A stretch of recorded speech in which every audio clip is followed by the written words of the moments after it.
The next award is the Making a Difference Award.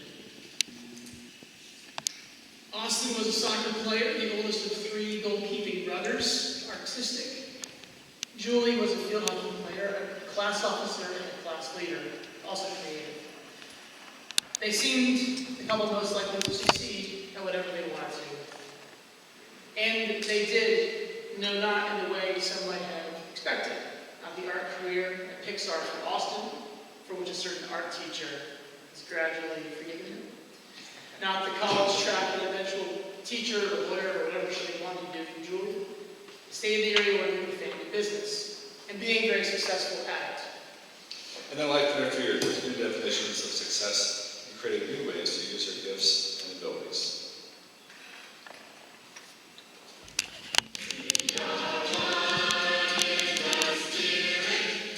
I came to know Julie Lance at Mennonite Church. In 2001, during her young senior experience, we traveled to Haiti together to work for a mission down there called Water for Life. I think she was dating Austin at the time. Well, Julie fell in love with every part of that experience. A few years later, Austin and Julie were visiting Haiti together for the first time in the car. They came back from that trip and realized it was time to do something bigger.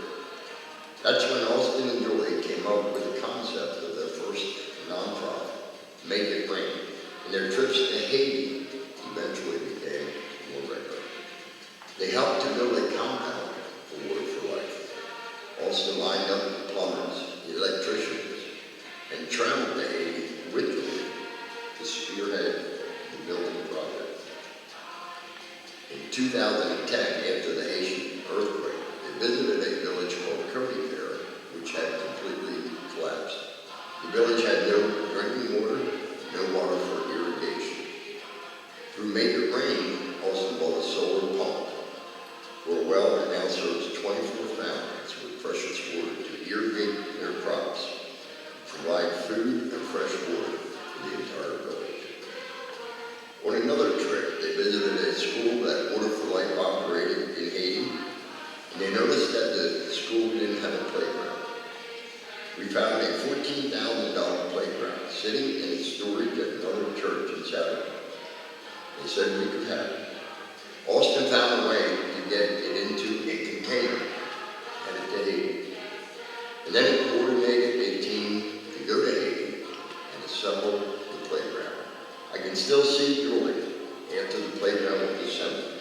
She was off by herself, just content, blessed to see God's work.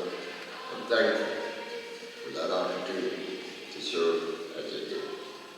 It's a powerful thing to see the excitement Austin and Julie have when they are helping other people. Countless people they may never even meet. Their lives speak a language of God's love. They together remind me of an old Vacation Bible School song. You will know they are Christians by their love, by their love.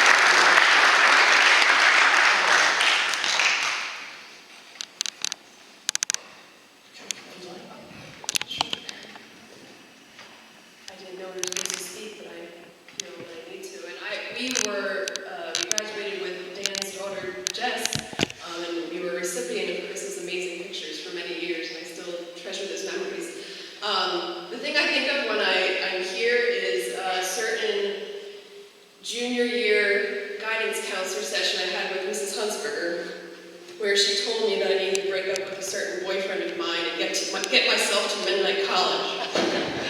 And none of that happened. But yeah, life has been a real crazy adventure, and Christopher Dock has been a huge part of our story. And it's been really neat to see people from this community here mixed with our friends from all over the world to do some pretty amazing things. So it's been a blessing, and thank you for this. Thank you.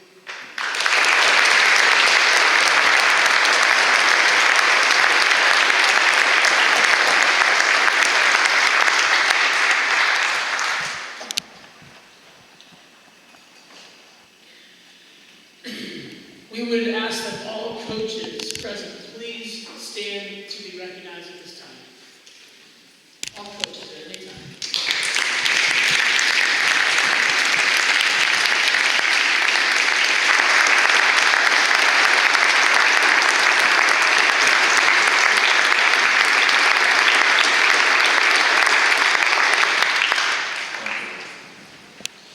We'd like to honor the athletic directors that we've had here at Christopher Dock. We've only had 4 since the beginning, since the position was first filled only unofficially in 1962-63. The first athletic director was Alan Martin, who served from 62 to 63 to 67 to 68. Alan is unable to be with us this evening, sending his regrets from his home in Minnesota. The second AD served from 1968-69 to 1985-1986, 18 years. Mike Lambright. Fresh out of college, Mike began and coached the boys' soccer program and coached the boys' basketball team, and was not married, which is the only way that would be possible to do both that and serve as AD as well. I played under Mike as a senior in the high school soccer team as a very intense individual. We were undefeated until the last game of the season, and we played a team that we had beaten somewhat handily earlier in the year, if my memory serves. And we lost, thinking that if we just rolled the ball out on the field that we would win. Last game of the season, first loss.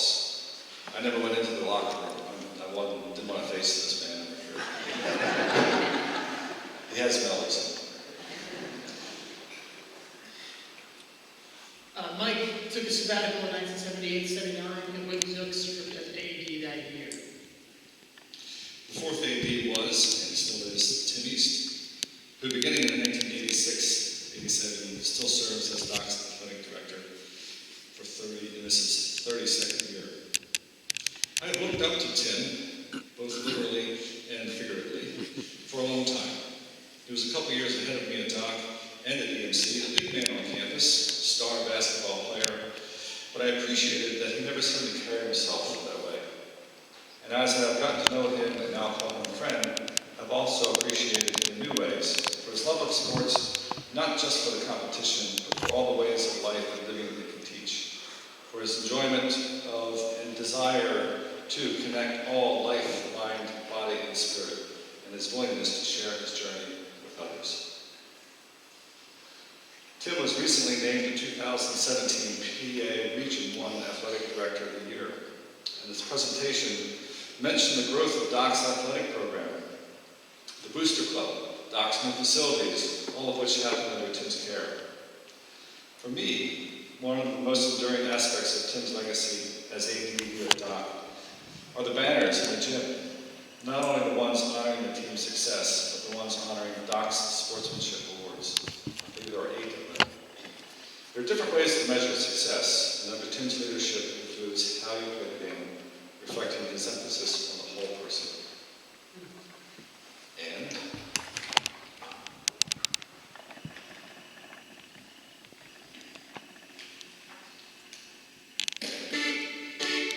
Tim East has invested much of his life, passion, and energy into Doc. He attended Doc as a student, graduating in 1971. After college, he came back to Christopher Dock Mennonite High School in 1978 as a teacher, and then some years later stepped into a leadership role, giving guidance to the entire athletic department. Tim has navigated the complexity of athletic leadership so well. He understands the integration of faith and athletics. He's always challenging coaches and students toward authentic faith, experience, and expression. He respects the balance of academics and athletics. His philosophy of balancing winning with the drive for excellence is one that has guided Doc well over the past decades and continues to be relevant and effective today in this very different culture. Tim is a mentor for many coaches and ADs. My former AD at another school highly valued Tim's perspective and advice. Tim's recognition by the Pennsylvania State ADs Association and being selected as the 2017 EIAA Athletic Director of the Year is indicative of his impact far beyond our school community. On a personal level, I always enjoy the rides to athletic meetings with Tim. His thoughtful reflections and observations of topics ranging from faith, service, to educational philosophy are always stimulating and thought-provoking. Tim thinks and cares deeply about people and life. He cares deeply about this school. Tim enriches the lives of those around him, including my own, and I value that.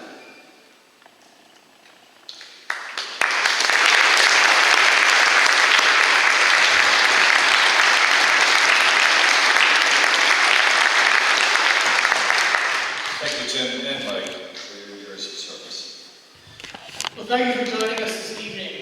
Again, if you were on a team and you'd like to receive a memory from the evening, maybe take home with you, feel free to get it in the cafeteria at the back.